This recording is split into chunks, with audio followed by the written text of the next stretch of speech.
Hare Krishna, dear devotees, please accept my humble obeisances. All glories to Srila Prabhupada. We are continuing to read the Bhagavad-Gita book, Bhagavad-Gita as it is, by His Glorious Srila A.J. Bhaktivedanta Swami Srila Prabhupada. And today we will read the verse 13, 14, 15. And so let's start. Om Namo Bhagavate Vasudevaya.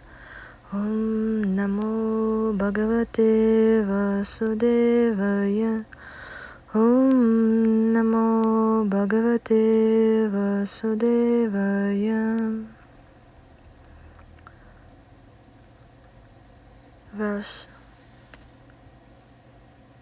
13. Translation. After that, the conch shells, drums, bugles, trumpets, and horns were all suddenly sounded, and the combined sound was tumultuous.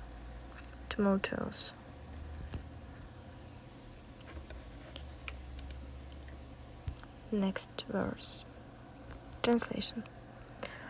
On the other side, both Lord Krishna and Arjuna, stationed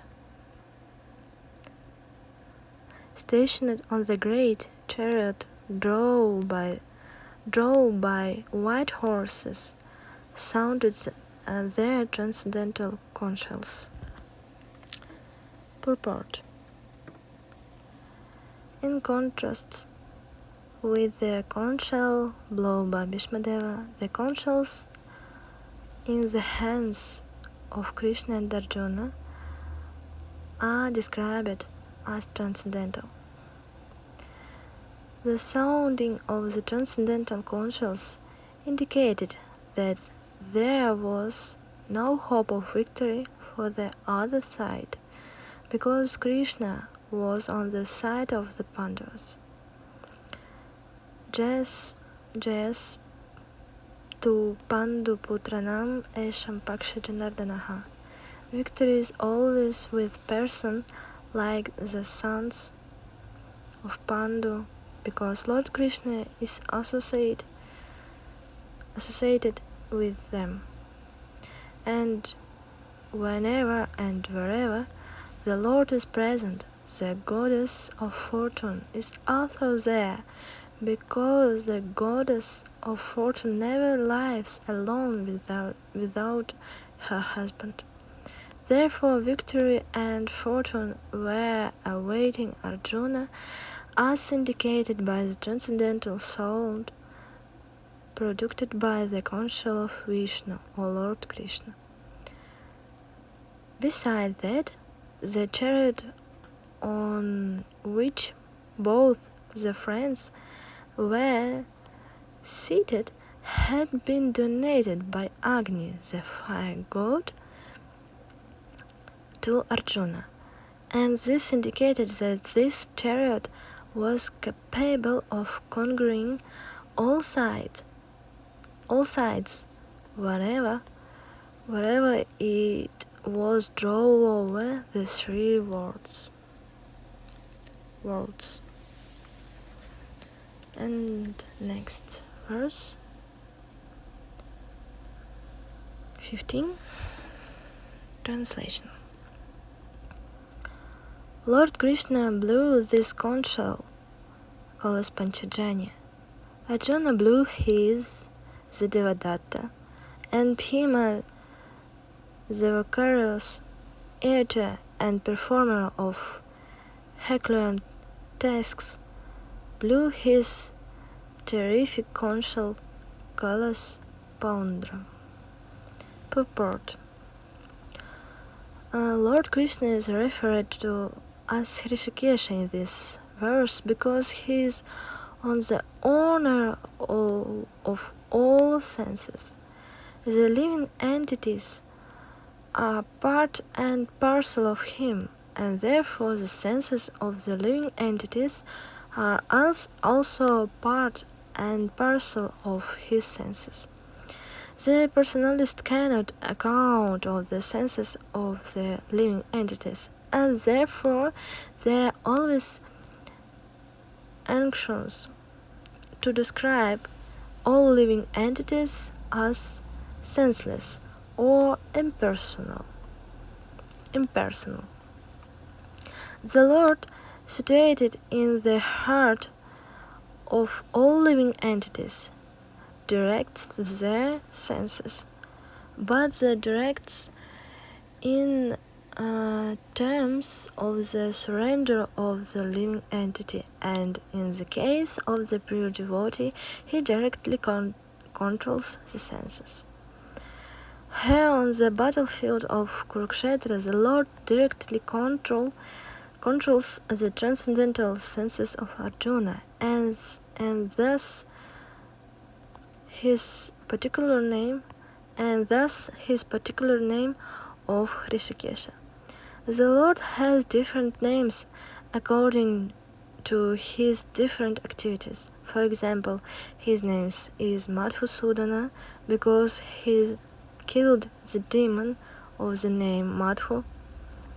His name is Govinda because he gives pleasure to the cows and to the senses. His name is Vasudeva because he appeared as the son of Vasudeva. His name is Devakinandana because he accepted Devaki as his mother.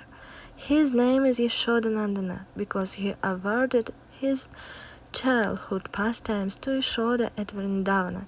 His name is Parthasarathi because he worked as charioteer of his friend Arjuna. Similarly, his name is Hrishikesha because he gives directions to Arjuna on the battlefield of Kurukshetra. Arjuna is referred to as Dhananjaya in this verse because he helped his elder brother in fetching wealth. Then it was required by the king to make expeditious for different sacrifices. Similarly, Bhima is known as Vrikodara because he could eat as vicariously as he could perform Herculean tasks, such as killing the demon Hidimba. So the particular types of conchs blown by the different personalities on the side of the Pandavas, beginning with the lords, were all very encouraging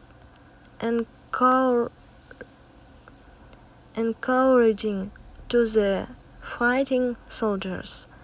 On the other side, there were not such credits, nor the presence of the Lord Krishna, the Supreme Director, nor that of the Goddess of Fortune. So they were predestined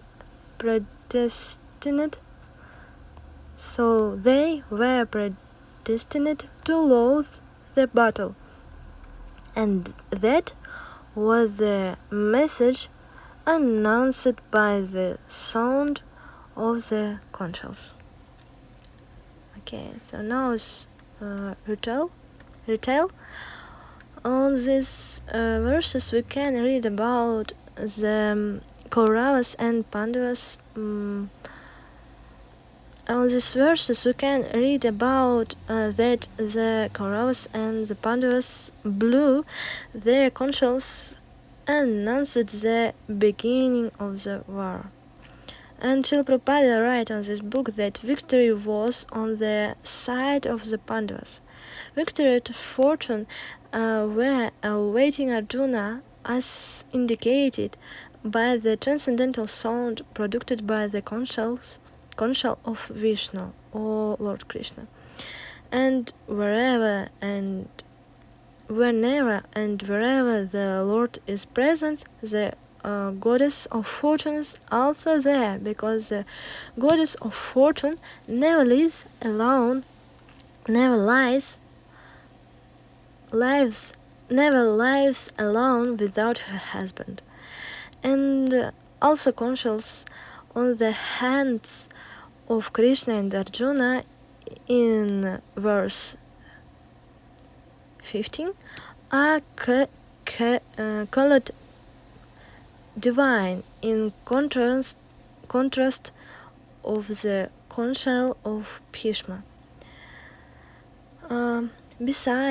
Besides that, Arjuna's chariot had been donated by Agni, the fire god, to Arjuna, and this indicated that this chariot was capable to conquering all sides wherever it was drawn over the three worlds. And on the verse 15, Srila Prabhupada is describe that various names of the Lord Krishna and gives their meaning. Also in this verse, on the purport, Srila Prabhupada glorifies Bhima and Arjuna. And that's all for today. Thank you for watching this video till the end. We will continue to read on the next time, and so now thank you and see you on the next time. Bye. Hare Krishna. All glories to Srila Prabhupada.